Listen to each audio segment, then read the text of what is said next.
So as you can see, we've got the onions frying here. They're just softened rather than browned through. And what we're going to do now, that's taken about 9 minutes. The onions have been fried in olive oil.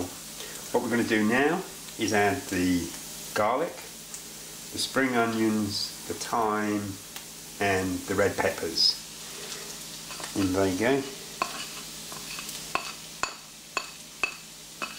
And we're leaving this on medium heat.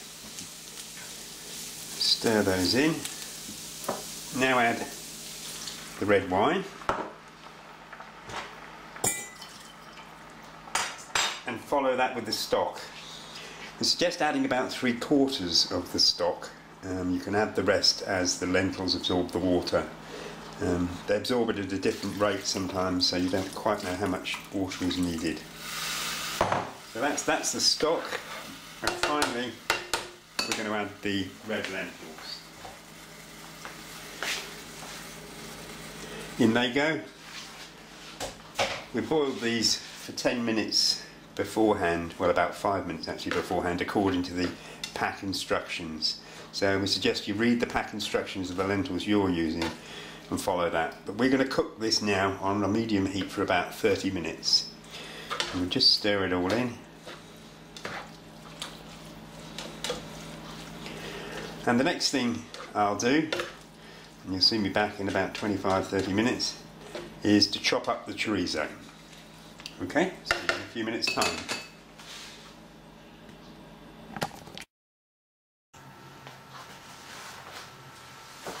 So here we have the chorizo, which we bought from our local supermarket. This one's quite a large diameter. Some of them you buy are much smaller, so depending on the size, the chopping method varies. We've actually chopped this ourselves into reasonably thick slices. We'd suggest that it's probably best to get your butcher to do the slicing. Ask them to slice it medium to thick, because it is quite hard work, and if you don't have a very sharp knife, you're going to find it quite difficult to do. Be aware that each slice will have a piece of plastic like this on the outside that's there to hold it together while it's curing, so that obviously needs to be removed. So now basically just go ahead and slice your chorizo as you want it. As we said, we like ours reasonably chunky. We're going to cut it something like that.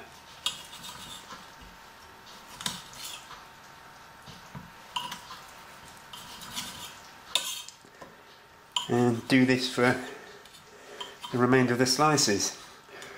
While you're doing this, the lentils will be cooking, and you need to check on them every so often to make sure that they haven't absorbed all the liquid. If they have, add the remaining bit of stock, and if they continue to absorb liquid after that, just add a little bit of water. The idea is to get them after about 30 minutes so that they absorb most of the water, but it is slightly liquid.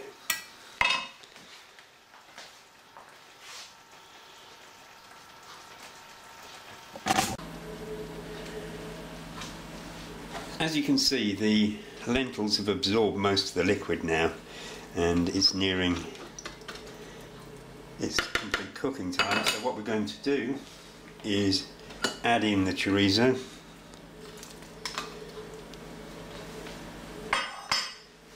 We'll stir that well in. Now, just before we serve this dish, we're going to test it for seasoning and add salt and pepper. But I strongly suggest that you do that just before, because by adding the chorizo, it will give it lots of extra taste and extra seasoning all of its own accord. So we're going to leave that cooking for another 10 to 12 minutes before we season it and then serve it. Okay, so here's the finished dish. If you followed the instructions and cooked the lentils for about 25 minutes, then added the chorizo and cooked it for a further 10-15 minutes, you won't go far wrong. For those picky amongst you, what we're trying to get is a mixture that is just ever so slightly liquid, but with not runny at all, and that's just exactly right. Something like a risotto, actually, you can use this test where you go like that, and the red lentils take some time to actually go back. If they all suddenly run in, it's too sloppy. If they stand up and don't run back in at all, it's probably overdone. The other thing is taste it, because the red lentils need to have a little bit of bite to them. They don't need to be hard, because that means they're underdone, but they do need to have a little bit of bite to them, and that makes the dish. So now what we're going to do is serve the dish, which you'll see any minute. So here you have the dish served, and what we've done is we've added a little bit of garnish to the top. You can add parsley, whatever herb you have. We've actually taken a spring onion and just sliced it finely and put that on top. This dish, as with all as with all Spanish dishes, goes very well with bread, fresh bread, and a glass of wine, which is exactly what we've done. If you want to serve, this is a main meal serving here. If you want to serve it as a tapas, the best thing to do is to heat a bowl in the oven so that it's quite warm, and then pile the red lentils and wine into it and serve it as part of the other tapas dishes you're serving. If you put something on top of it as well, it'll keep it even warmer. Enjoy!